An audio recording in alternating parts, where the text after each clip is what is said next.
북이스라엘과 아람 간의 전쟁의 이야기가 또 이어집니다. 벌써 세 번째 전쟁입니다. 아람과의 전쟁을 우리가 살펴보았지만 첫 번째 전쟁도 두 번째 전쟁도 그리고 이어질 세 번째 전쟁도 모습을 보게 되면 공통점이 있습니다. 그것은 뭐냐면 하나님이라는 것이죠. 분명히 하나님께서는 첫 번째 전쟁과 두 번째 아람과의 전쟁에서 이스라엘 백성들을 승리하게 하셨습니다. 그 목적은 단 하나입니다. 여호와를 알게 하는 것, 여호와를 알아야 한다는 것이죠. 이 두 번의 전쟁은 아람이 일으킨 전쟁이죠. 아람이 쳐들어왔기 때문에. 근데 세 번째 전쟁은 북이스라엘이 일으킨 전쟁입니다. 아합왕이 일으킨 전쟁이라는 것이죠. 그러므로 이 세 번째 전쟁의 의미가 무엇인가를 우리는 분명히 알아야 됩니다. 왜냐하면 그 힌트가 뭐냐면 여기는 여호와가 여호와의 뜻을 묻지 않고 행했다라는 것이죠. 물론 나중에 남유다의 왕이 함께 하기로 연합하면서 다행인 것은 우리가 하나님의 뜻을 여쭤야 되지 않겠느냐라고 먼저 구한다라는 것이죠. 그런 사람이 있다는 게 참 다행입니다. 우리 그리스도인들이 바로 그런 사람이 세상에 되어야 됩니다. 하나님의 뜻을 먼저 구해야 된다는 것, 여쭤야 된다는 것, 알아야 된다는 것, 하나님을 알라는 것이죠. 결국 이 세 번의 전쟁의 핵심은 바로 여호와를 아느냐라는 것이죠. 이 본문의 사건을 읽으면서 같이 연관된 성경 구절이 저에게 허락되었습니다. 그것이 뭐냐면 욕심이 잉태한 즉 뭐를 낳죠? 죄를 낳고 죄가 장성한 즉 사망을 낳으리라. 욕심이 뭐라고 생각하십니까? 욕심은 왜 부린다고 생각하십니까? 세상 사람들이 말하는 욕심을 우리는 알고 있습니다.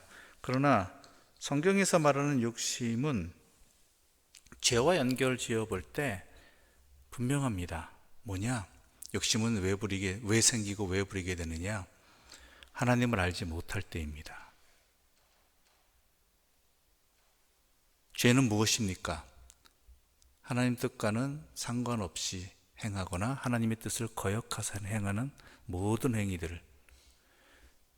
세상적인 판단과 눈으로 볼 때는 그것이 옳은 일이라고 볼지라도, 그게 적합한 일이라고 볼지라도, 오늘 본문의 내용같이 빼앗긴 길랏 라못 땅을 찾는 것이 당연한 일이고 한 나라의 정당한 일이라 할지라도 그것이 하나님의 뜻을 여쭙지 않고 행하는 일이 되면 욕심이 되고 그것이 결국은 죄가 된다는 것이죠. 다윗의 기도에 이런 기도의 내용이 있습니다. 모든 것이 주께로부터 왔사오니 나에게 주신 것을 주께 바칩니다. 즉 우리가 헌금을 드리면서 함께 기도하는 내용 중에 하나가 뭐냐면 이 모든 것들이 하나님의 것이고 하나님께서 나에게 허락해 주신 것입니다. 그리고 또한 이것을 주의 뜻대로 허락하신 것을 사용하겠습니다라는 기도의 내용이 헌금 기도에 많이 나오죠. 우리도 마찬가지입니다. 모든 일 가운데 여호와를 알아야 된다는 것은 우리가 욕심을 부리지 않기 위해서입니다. 하나님의 뜻과는 상관없이 우리에게 허락되어진 것들을 사용하지 않기 위해서입니다. 그러기 위해서는 나의 모든 것들 가운데 모든 것들은 하나님께로 비롯되었고 또한 그 안에는 하나님의 뜻이 담겨 있다는 것을 분명히 알 때 우리는 욕심을 부리지 않게 되는 것이고, 그렇지 않으면 욕심을 부리게 되는 것이고 결국은 그 일은 뭐가 돼요? 죄가 되는 것이죠.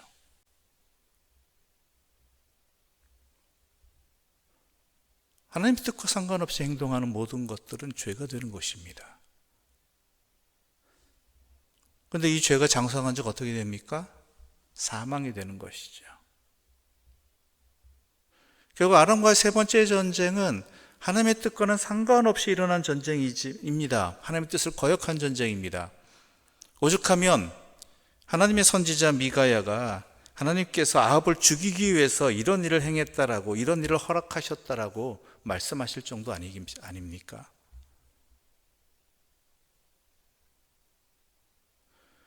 그 일은 왜 이 세 번째 전쟁이 일어났느냐, 아합이 일으켰느냐? 두 번의 전쟁을 통해서 여호와를 알지 못했기 때문입니다. 자기들이 힘이 있어서 능력이 있어서 운이 좋아서 이긴 줄 알았기 때문입니다. 아방을 사로잡은 것에는 하나님의 뜻이 있다는 것을 깨닫지 못하고 자기 마음대로 판단해서 아람왕을 놓아주었기 때문에 이 사단이 나게 된 것이지요, 결국은.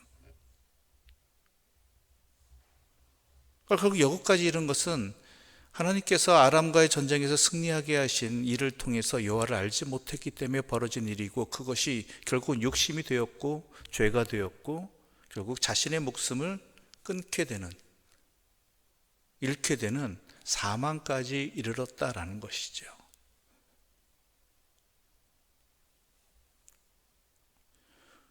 오늘 우리도 하루를 살아갑니다. 새롭게 시작하는 하루가 우리에게 허락되었습니다.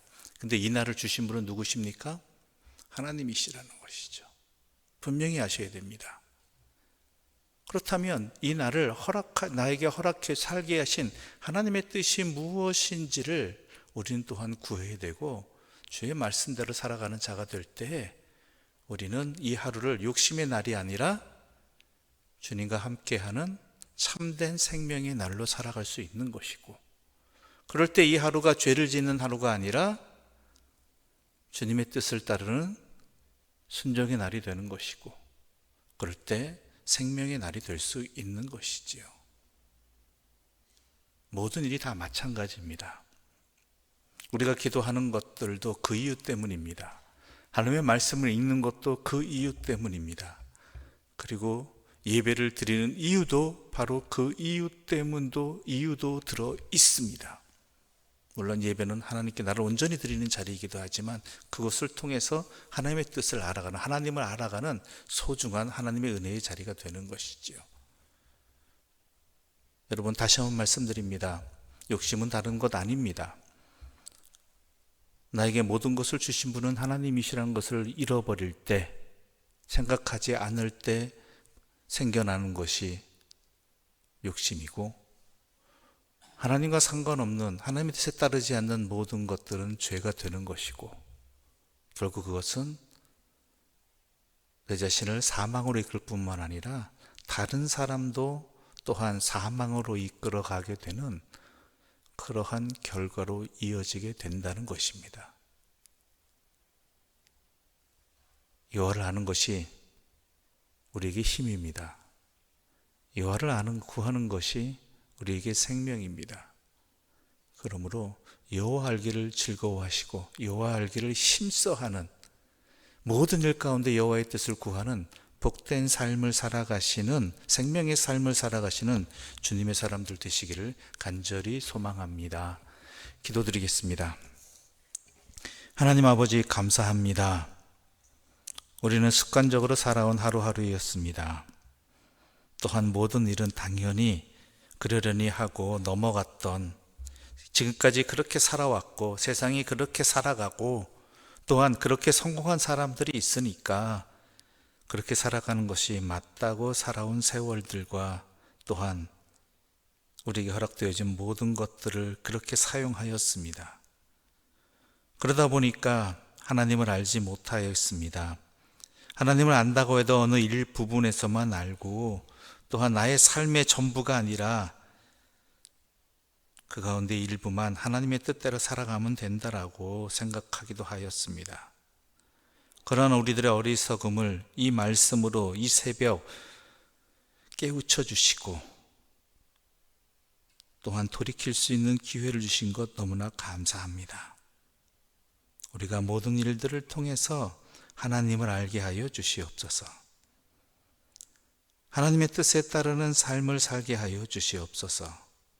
나의 모든 것의 주인은 하나님이시라는 분명한 진리를 붙들고 그 진리 안에서 살아가는 생명의 삶을 살아가게 하여 주시옵소서. 그리하여 죄를 짓지 않게 해주시고 사망에 이르는 길이 아니라 생명의 길을 걸어가게 하여 주시옵소서. 예수님의 이름으로 기도드립니다. 아멘.